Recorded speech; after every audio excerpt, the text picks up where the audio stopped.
Hi creative friends, this is Rhea and thank you so much for being here.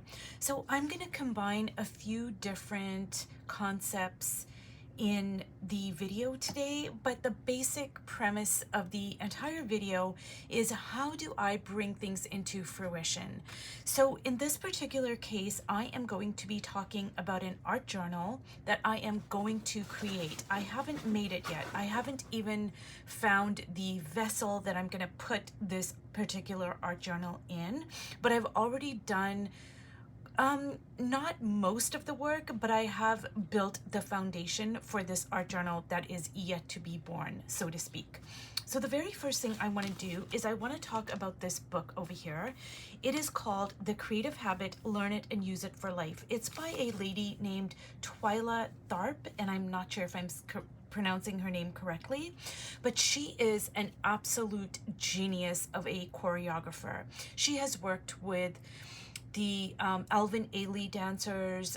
She has worked with Baryshnikov and a slew of other genius master ballet dancers, jazz, and if you know of the Alvin Ailey dancers, you will know that they are brilliant and creative and they think outside the box. I mean, they combine ballet with African dancing and they mix all these different things together. And I'm going to go off on a tangent here, so I'm going to try to rein myself back in. But anyways, she is a choreographer. Now this book over here is an absolute classic, and I totally recommend that you guys read it. Like, you know, if you don't want to purchase it, then maybe get a synopsis online or go to your library and try to read it that way. But without going into great detail into every single chapter, I am gonna walk through the basic like kind of the basic concepts in the chapters, because that's how I work in large part. So what I tend to do with my creative process is I take things from this place and that place. I take a little bit of, you know, her habits. I take a little bit of Dr. Clarissa Pinkola Estes. I take a little bit of this and a little bit of that, and then I mix it in with my own personality, with what I'm trying to create, and then that's how I tend to create certain, say maybe an art journal or whatever. Now, I don't always work in this way because I'm just gonna bring up my color art journal, and this journal, I didn't do any of this stuff. This journal kind of evolved naturally, and it was an exploration of color. And it was basically for me to learn, for me to strengthen my visual language, for me to challenge myself, and it's a learning tool. So when I made this art journal, this is completely different than, say, an art journal like the way I'm working in this way. So the first thing she talks about is chapter number 1, I walk into a white room. And she's a choreographer, but she's talking about the creative practice. So I think it can apply to anybody who is working in a creative capacity. So just say you're a writer, just say you are an artist, just say you're a gardener, whatever it is. I walk into a white room. So this would be the equivalent of your blank page, your blank white canvas. And what she's saying is, in this chapter, you walk into the white room and it's full of possibilities. It's empty, but you can create anything in it. And she goes into great detail and talks about what that means to her. Now, the second thing she talks about is rituals of preparation. And I am going to make a separate video on the connection between rituals and creativity. And I'm going to combine what she is saying in this book and what Dr. Clarissa Pinkola Estes says, because she talks about it at length as well in her audiobooks and in Women Who Run with the Wolves. And then I'm also going to talk a little bit about, you know, my rituals. So I just want to point out that rituals and creativity are very strongly linked. Now, the third thing she talks about is your creative DNA. And what that means to me is, you know, I have a specific creative DNA. I am Indian. I have Hindu mythology, symbology in me. Like, it's part of my creative DNA. Just the very way I conceptualize creativity is going to be very different than somebody who doesn't have my particular background. Like, everybody is going to be different. And when I come to create, I'm going to bring all of that into my work. Now, I also was born in South Africa. I also immigrated to Canada when I was 12. So I have those aspects to my psyche as well. And nobody is going to be able to create exactly the way you're going to be able to create, because you have your own creative DNA as well. And it's very important to know what exactly that DNA is and how it is going to help you, and even the ways that it might hinder you. Because now if you shine a spotlight on your shadowy aspects, you can turn it, you can transmute it into a strength. Now, the fourth chapter is harness your memory. And memory plays a great part in creativity and the creative process. Now, I think now is a good time to interject and just say that, this is the way I tend to work, and it might not work for you. So these steps that she's laying out, I find that it works for me. And it's a really great foundation and a blueprint, if you will. And so you have the blueprint of these chapters, and then you insert your own kind of language and methodology and the way of working into it. And now she talks about, before you can think out of the box, you have to start with a box. And this is an absolutely brilliant, brilliant idea. So I'm just going to show you here what I did. So she talks about a box, and I think in her book she uses shoe boxes, but you can really use an envelope. So I started off with an envelope, and basically what you want is a vessel where you can like put all of your ideas into. So I started off with an envelope, but this was about 4 years ago, I want to say. Yeah, about 4 or 5 years ago, when I started getting the inspiration for this particular journal. So I started off with an envelope and I just like put things in there, but then I transferred it to this box over here. And so I have all these different things in here, which I will go through in a minute. But, I just put all these different things in here. And this is going to be a journal that I am going to create. Now, the idea for the journal that I am going to create is where I am going to combine the Italian Madonna, so the Madonna figure, which is basically the divine feminine goddess, and I'm going to combine that with the Indian concept of the goddess. So in European iconography and religious thought, the Virgin Mary, the Madonna, the female principle, is considered to be a supporting role. She is ever loving, ever forgiving, ever merciful, ever, ever, ever, ever, ever. And she's too much in the shadowy aspects of the divine feminine. There are positive aspects to the divine feminine that she embodies, but if you only have that one aspect, like she's always loving, she's always this, she's always that, that is not representing a whole image. So what I want to do is I want to combine it with the Hindu goddesses who embody things like say Kali. She embodies the forgiving, benevolent nature of the divine feminine, but she also has this, don't you dare even think about fucking with me, because I'm gonna fuck with you and you're not gonna win. I'm gonna destroy you. And you need those both aspects. And in Hinduism, there are a lot of Hindu goddesses like Kali, Durga, and in South India, we have variations of Kali.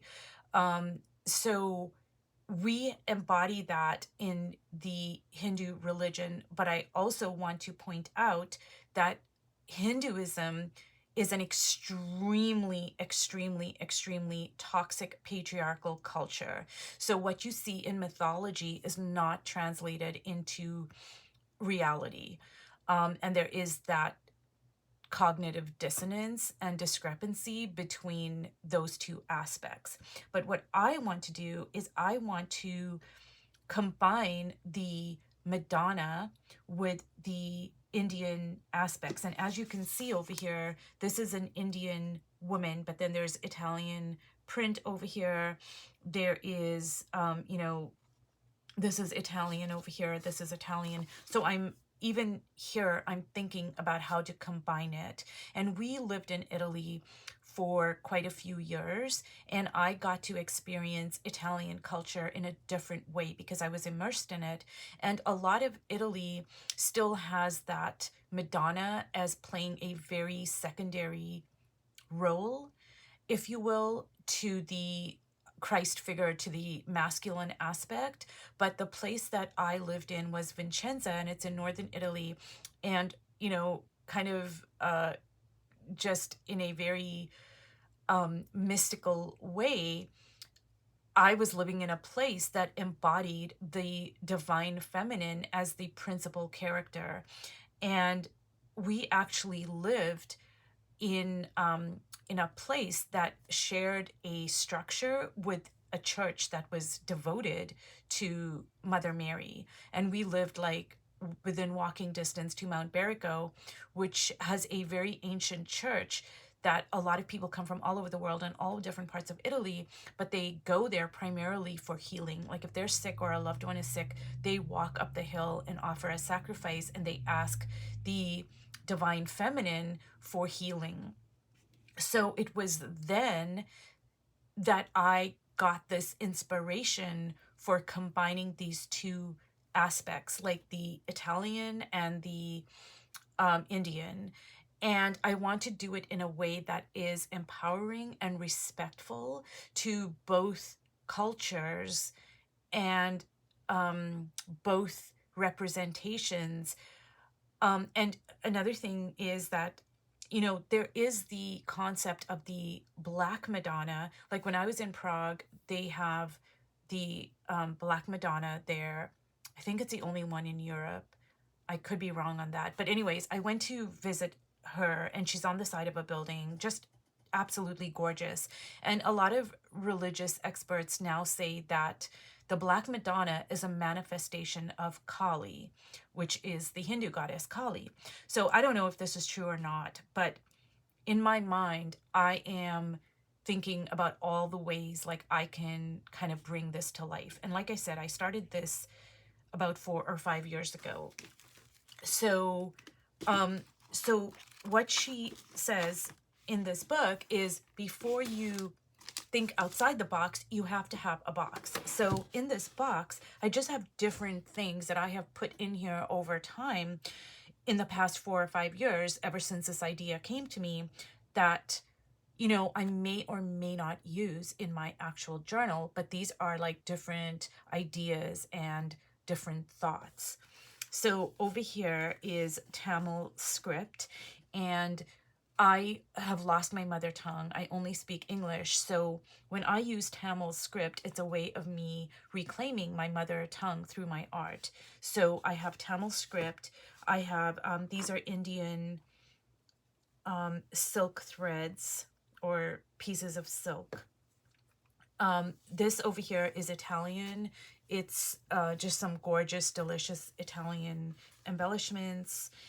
This is also, I bought this in Italy. This is obviously Indian saris. And when I thought about the goddess, I mean, number one, I want this red. Like this red, it's a piece of an Indian fabric, and it's plain, it's cotton, it's not silk. So that represents the earthy element of the goddess. She is Mother Nature. She comes from the earth. It's, you know, she's got that like raw elemental kind of feel to her, and it's got to be red, red, red, red, red, red. So this is very symbolic to me. And all of these things that you put in this box, if you are going to work this way, it's going to be personal to you. Now, whether this all translates into the end journal or not is irrelevant, because it's important to me, and it's kind of like how I'm feeding the idea, the journal, how I'm birthing this whole idea and concept and piece of art, really. I'm bringing this piece of art into the world. So this over here embodies both the benevolent aspects and the dark nature, because you can't have the light without the shadow. So this over here is a very empowering image to me. And so I put this in here. This is all Italian writing. This is like kind of a sketch I did when I first started thinking about it. And this is like done on an Italian like writing brochure type of situation. And then I just did some stuff over top of it. This is Italian writing. Again, you know, I went and, you know, painted over top of this. You know, when I think about the goddess, the colors that come to mind is this like red, orangey, gold maybe. So I just put different things in here. Now I do a lot of stream of consciousness writing, words, poems, ideas that come to mind, and whether it translates or not, you know, it doesn't matter. This is from Padova, sorry. In Italy, the names of these cities are, they have the Italian name. So like Florence is the English name and the Italian name is Firenze. And I'm probably not pronouncing that completely correct. Venice is the English name, and then Venezia is the Italian name, etc., etc. So sometimes in my mind, I get them all mixed up, but Padova is the Italian name, and I'm sorry, Padova is the English name, and Padua is the Italian name. Now this over here is the Madonna in various aspects, and I picked this up from Mount Berico. That's the church I was telling you about, and it's very, very centered on the Madonna. And I am definitely going to be using this in my art journal that I'm going to create. And just different Italian things. Now, I had a solo art exhibition in Edmonton, Alberta about, I want to say 20 years ago. And the art show that I did, it was called Shakti, Homage to the Indian Woman. And this was the postcard, and I just cut out the image and I stuck it on another piece of paper, journal, whatever you want to call it. And I want to harness this energy of Shakti, which in Indian iconography, if you will, it represents the divine feminine aspect of creativity. And, you know, that's just another kind of sketch I did. This is Italian. This is an older painting of mine from, say, 12, 13, 14 years ago, and I just took a photograph of it, and then I cut it up, and I just kind of did some stuff. Now, this is Kali in all her glorious manifestation of do not even think about screwing with me because it's not going to work out in your favor. And I think this aspect of the goddess has been lost in Western mythology, iconography, religious ideology. She is always portrayed as, you know, this ever-loving, ever this, that, and the other. And we have lost this aspect of the divine feminine. And I think the Black Madonna is the bridge between these two, because you cannot have this without having this. Like, you can't have the shadow without the light and vice versa. You can't have the light without the shadow.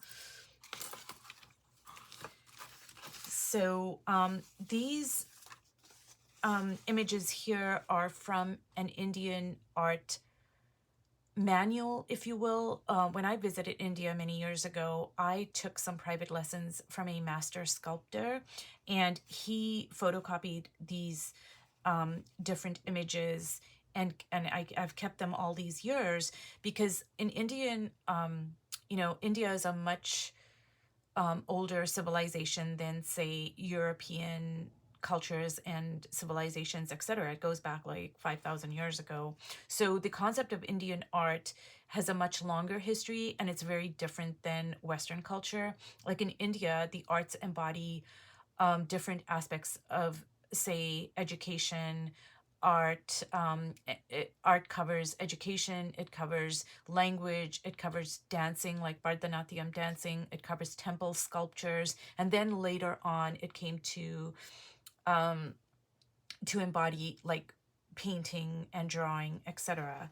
And these manuals, they are for temple sculptures, and the ideal feminine form, masculine form, etc. are very different than the Western, you know, like say how long the torso should be, how long the arms should be, etc. We follow different dimensions. So I've kept all of these through the years, and I'm going to use them in this journal in some way or another. And, you know, so these are all things, like this is just an Indian woman, you know, she's got the jewelry in her hair, etc., etc. So these are all things that inspire me.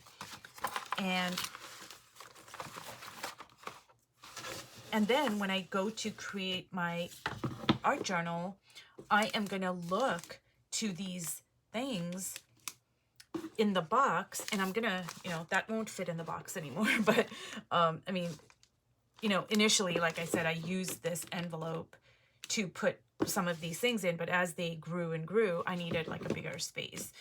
But anyways, getting back to this book here, so she talks about scratching. Now, scratching, if I can relate it to the story about this box and this journal that's going to be created, scratching would be like, say, when the first kind of ideas came to me, like, you know, when I first realized, hey, I'm living in Vincenza, and in Vincenza, you know, there is the concept of the Madonna taking center stage. But, you know, I'm scratching because I'm getting a little bit of inspiration, and now I go to Prague and I see the Black Madonna, and now I'm scratching again. So that's what scratching is. Accidents will happen. So she talks about how accidents are an integral part of creativity, and we need to embrace them, accept them, and learn from them. And then they're not accidents, they are lessons. Now she talks about the spine.